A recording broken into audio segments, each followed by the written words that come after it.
Welcome to this lesson, experimental probability. We're going to go through a few questions that is involved in this lesson set. So experimental probability is using real-world results to create fractions and percentages and to find out what the real-world probability is rather than just what we think will happen. Let's look at this first question here. So, to prepare for the week ahead, a restaurant keeps a record of the number of main meals ordered throughout the previous week. So here we have a table. Here we have a table with 54 chicken, 32 beef, 26 lamb, and 45 vegetarian meals. So how many meals were ordered altogether? So all you need to do is you need to add these numbers together to get the total. Now, what is the experimental probability that the customer will order a beef meal? So what you have to do is you have to use beef number. So the beef is 32, and that will be 32 out of the total. So we can just write this here. So 32 out of, what have we got here? We have 86, we have 112, we have 157. 157 on the bottom. Now, because this is a horrible looking fraction, what you can do is just put it into your calculator. So you can put it into your calculator.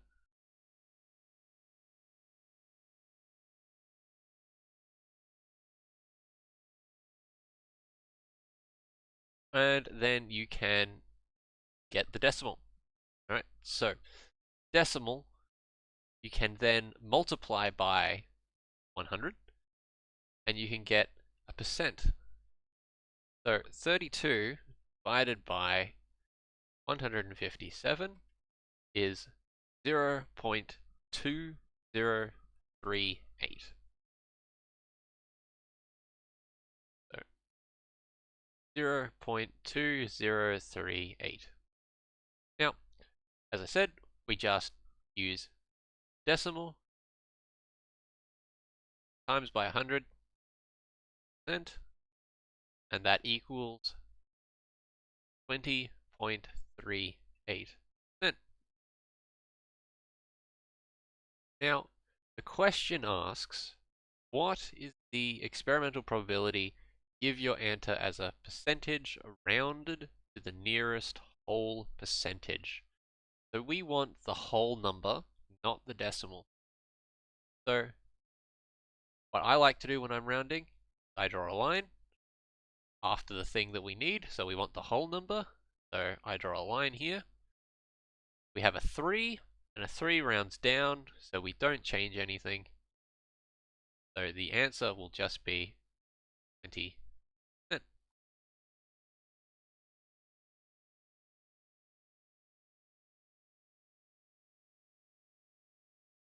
This question here, a main traffic light is going to town, going north to south. The green light is 24 seconds, then the yellow light lasts for 3 seconds, and then the red light is on for 13 seconds. Cycle repeats. What is the likelihood the light will be green, yellow, or red? So when you look at a question like this, the first thing you should do is say, what is it that we want a total of? What should we add together, and what should go on the top based on what we're looking for?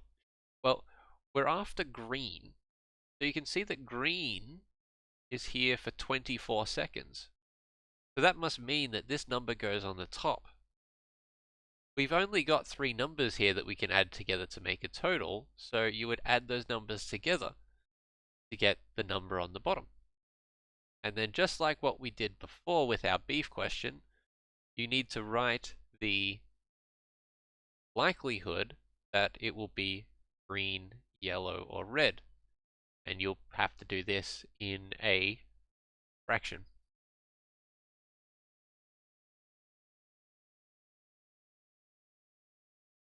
Now, this table is a little bit different. You have to read it in a couple of ways. So you have St. Tristan's here, you have St. Tristan's here, you have St. Tristan's here, St. Tristan's here.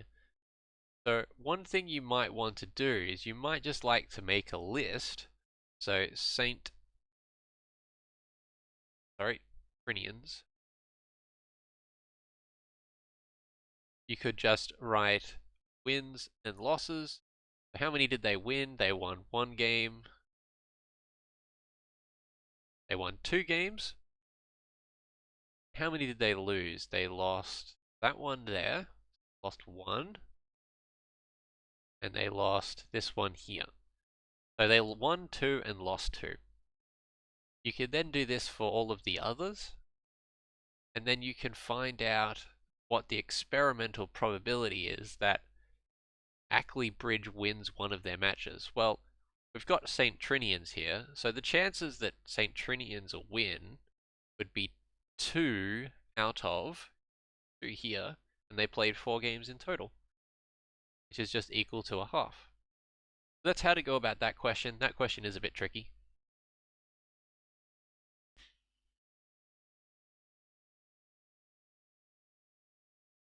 So with these other questions, you're just going to have to read and be quite careful.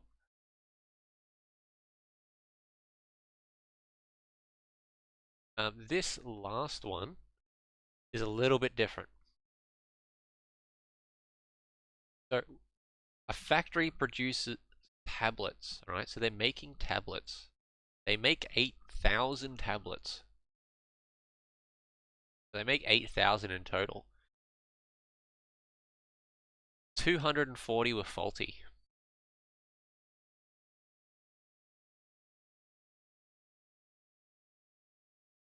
So what you're going to have to do, you're going to have to find a fraction that we need.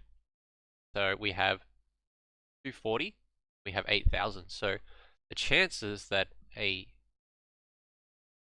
computer tablet will be faulty would be 240 out of 8,000.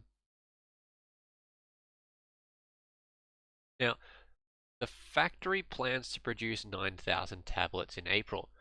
How many should they expect to be faulty? So whenever you come across the word expect, you need to have 2 things. You need to have the fraction, or the probability, and you need to multiply it by how many things there are. So the number of things, or number of trials, or things.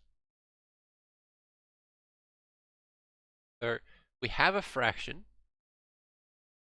so 240 over 800, and we need to make 9,000 of these.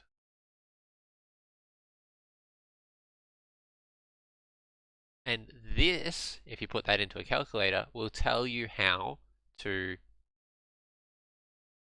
many will be faulty in 9,000. And it should be a little bit more than 240. Not a huge amount. Sorry, that should be 8,000.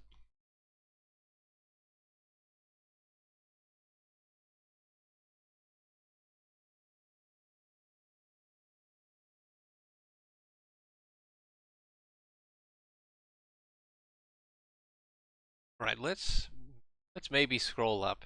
If you still if you should be right, hopefully you're right now, but if you still need a little bit more hand, let's go through one more question. Let's go through this train one. So, what experimental probability that a train will be on time on Monday?